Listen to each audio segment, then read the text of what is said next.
રોષે ભરાયેલા ક્ષત્રિયો એ રોકાવાનું નામ લેતા નથી। જંબુસર તાલુકાના ક્ષત્રિય સમાજના બહેનો ભાઈઓએ આજરોજ નાયબ કલેક્ટર જંબુસરને રૂપાલા વિરુદ્ધ આપ્યું આવેદન। રૂખી સમાજને રાજી કરવા માટે રૂપાલાએ બોલેલા વેણ એ રાજપૂત સમાજને નારાજ કરી ગયા અને આ નારાજગી ધીરે ધીરે રાજકોટથી નીકળીને સમગ્ર ગુજરાતના ગામડે ગામડે પહોંચી રહી છે। આજે અનેક ગામડાઓમાં રૂપાલા પર ક્રોસ મારેલા બેનરો લાગેલા જોવા મળી રહ્યા છે અને ઠેક ઠેકાણે રેલીઓ તેમજ આવેદનપત્ર આપવામાં આવી રહ્યા છે। ત્યારે આ ચિંગારીમાંથી મોટો ભડકો થવાની શક્યતાઓ દેખાઈ રહી છે। આ જ ઘટનાના ભાગરૂપે જંબુસર તાલુકા નૂતન રાજપૂત સમાજ દ્વારા આજરોજ નાયબ કલેક્ટર જંબુસરને આવેદનપત્ર આપવામાં આવ્યું હતું અને આ આવેદનપત્ર આપવાના કાર્યક્રમમાં જંબુસર તાલુકાના ક્ષત્રિય સમાજના બંધુ અને ભગીનીઓ મોટી સંખ્યામાં ઉપસ્થિત રહ્યા હતા।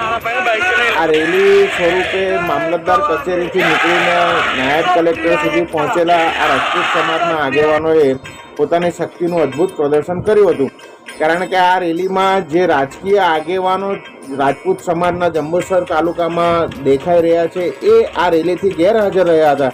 તેમ છતાં સામાન્ય રાજપૂત સમાજ મોટી સંખ્યામાં ઉપસ્થિત રહ્યો હતો, તેને રાજપૂત સમાજની એકતાનું દર્શન પણ કરાવ્યું હતું અને જંબુસરના નાયબ કલેક્ટરને આવેદનપત્ર પાઠવીને રાજપૂત સમાજે પોતાની લાગણી પણ વ્યક્ત કરી હતી। નમસ્કાર, જય માતાજી।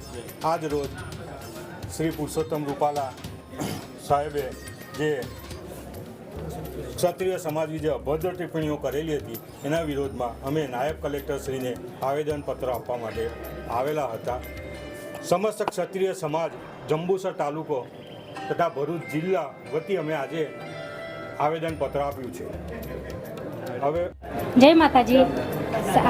શ્રી નૂતન રાજપૂત સમાજ જંબુસર, હું મહિલાઓ વતી રણા મુક્તાબેન હરદેવસિંહ આ વખતે જણાવવા માગું છું કે આ વખતની રાજકોટ ચૂંટણીમાં પુરુષોત્તમ રૂપાલાને જે ટિકિટ આપવામાં આવી છે તેને રદ કરવા માટે જે ક્ષત્રિય બહેનો માટે અભદ્ર શબ્દ બોલ્યા છે તેનો હું અને અમારી બહેનો સખ્ત વિરોધ કરીએ છીએ।